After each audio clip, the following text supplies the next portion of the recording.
다시 한번 말씀드리지만 수업을 듣는다고 여러분의 논문 주제가 바로 네, 안녕하세요. 라고입니다.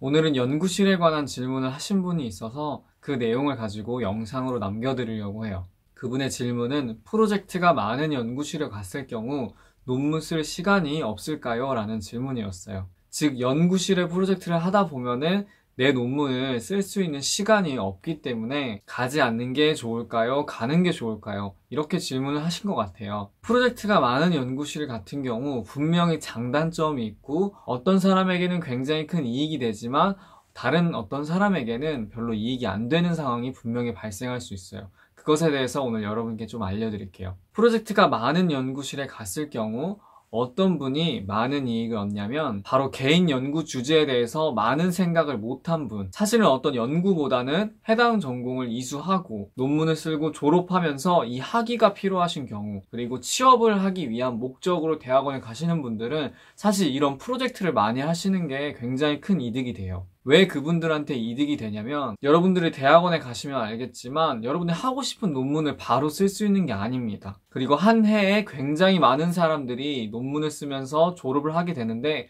그 사람들과 동일한 논문을 쓸 수가 없죠. 여러분들이 직접 검색을 하다 보면 똑같은 제목의 논문을 쓸 수가 없다는 걸 당연히 쉽게 아실 수 있을 거예요. 즉, 논문 쓰는 것은 그렇게 결코 쉬운 게 아니라는 겁니다. 주제 하나 선정하는 게 굉장히 어려움이 따르고 많은 고민이 필요한 사항이에요. 이렇게 많은 고민이 있는데 프로젝트를 하면 더 못 쓰는 거 아닌가요? 하실 수도 있지만 프로젝트를 하시게 되면은 자연스럽게 그 프로젝트 내용을 가지고 여러분이 논문을 쓰시게 돼요. 대부분의 교수님들이 이런 식으로 논문 쓰는 걸 추천합니다. 왜냐면 이 프로젝트가 일반적으로 기존에 많이 해왔던 프로젝트도 있지만 특별히 이번 해에 어떤 특정한 대상을 가지고 특정한 목적으로 연구를 하는 게 굉장히 많기 때문에 이 연구에 여러분이 직접 참여하시고 이곳에서 나오는 데이터를 통해서 여러분이 논문으로 쓰시면 막연했던 논문 주제를 조금 극복하고 논문을 실제적으로 쓰실 수가 있어요. 그리고 해당 프로젝트에 여러분 혼자 참여하는 게 아니라 박사분들과 같이 참여하게 되는 경우는 더욱더 많은 부분을 박사님들과 이야기하면서 여러분의 논문의 질을 충분히 높이실 수도 있습니다. 다시 한번 말씀드리지만 수업을 듣는다고 여러분의 논문 주제가 바로 떠오르지 않아요. 그리고 누가 너 이 논문으로 써볼래? 라고 제안하지도 않습니다. 그래서 누군가는 공부하다가 그냥 수업 듣다가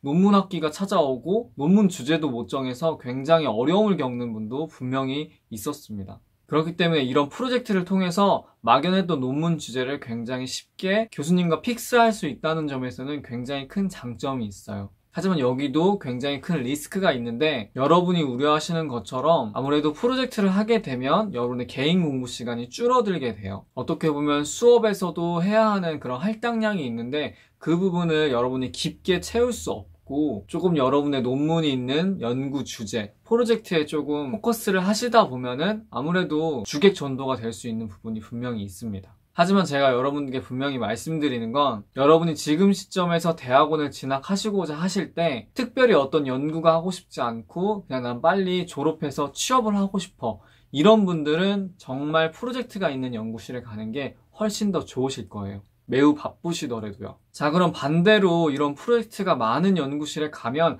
안 좋은 분도 분명히 있겠죠. 바로 확고한 연구 주제를 정하신 분들, 그리고 취업보다는 박사로 바로 진학하시고 싶은 분들은 이렇게 프로젝트보다는 여러분의 개인 시간을 늘려서 연구하시고 더욱더 깊이 공부하시는 것을 저는 추천드립니다. 물론 여러분이 대학원에 진학하기 전에 하고 싶은 연구가 있더라도 그것을 실제로 할 수 없는 상황이 분명히 발생할 수 있지만 아예 아무것도 생각하지 않고 대학원에 가시는 분들보다는 조금 더 그렇게 논문의 방향성을 1차적으로 잡고 들어가기 때문에 여러분이 정말 하고 싶은 그런 연구를 노력해서 하시는 게 저는 좋을 거라고 생각해요. 그리고 박사로 진학할 때 중요한 것이 여러분의 연구 방법, 여러분이 연구를 어떻게 했는지가 굉장히 큰 중요한 항목 중에 하나예요. 석사 때 좋은 논문을 쓸 수도 있지만 대부분의 석사 논문은 그냥 연구는 이렇게 하는구나 수준으로 작성을 하게 됩니다. 하지만 여러분이 더 큰 목표, 박사, 그리고 해외 대학에 박사를 진학하시고자 하시는 분들은 이 석사 논문이 여러분의 박사 진학에 분명히 따라가게 돼요. 그렇기 때문에 여러분이 조금 더 논문에 투자하시고 여러분의 개인 공부, 연구에 투자하셔서 질 좋은 논문을 쓰시는 게 가장 현명한 방법이라고 저는 생각합니다. 전자에서도 단점이 있었듯이 이 후자에서도 분명한 단점은 있어요. 바로 앞에 말씀드렸던 것처럼 논문 주제는 바로 그렇게 쉽게 결정되는 게 아니라는 거예요. 지금 여러분이 생각하시는 연구를 이미 누군가가 했을 수도 있고 해당 분야에서 진행 중일 수도 있고 그리고 마무리된 연구일 수도 있어요.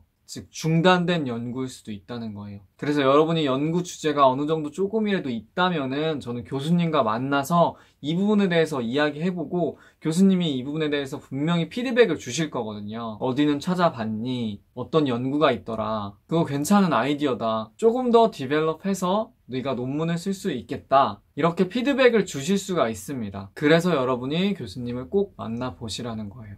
오늘 영상을 요약해서 말씀드리면 논문 주제에 대해서 별다른 고민 없이 대학원에 들어가시는 분은 프로젝트가 많은 곳에서 논문을 쉽게 쓰실 수 있는 방법을 선택하시는 게 가장 좋다고 생각하고 석사를 넘어서 박사 그리고 해외 대학까지 생각하시는 분은 그리고 석사 지원할 때 어느 정도 연구에 대해서 고민을 많이 하신 분들은 프로젝트가 조금은 없지만 여러분의 개인 시간을 통해서 연구를 많이 하실 수 있는 연구실로 가시는 게 좋을 거라고 생각합니다. 그리고 마지막으로 여러분께 간과해서는 안 되는 건 프로젝트가 많은 곳에서 여러분이 연구를 하시면 분명히 조교 장학금이든지 아니면 연구의 장학금이 분명히 나올 수 있는 기회가 있어요. 그렇지만 학구파 교수님 밑에서 그런 연구를 전혀 안 하시는 연구실에 가실 경우는 그런 추가적인 연구를 통한 지원금은 여러분이 받으실 수 없을 수 있습니다. 이 부분도 여러분이 기회비용을 따지면서 한번 결정해 보시면 좋을 것 같아요.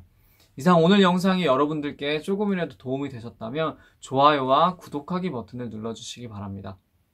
오늘 영상도 함께 해주셔서 감사합니다.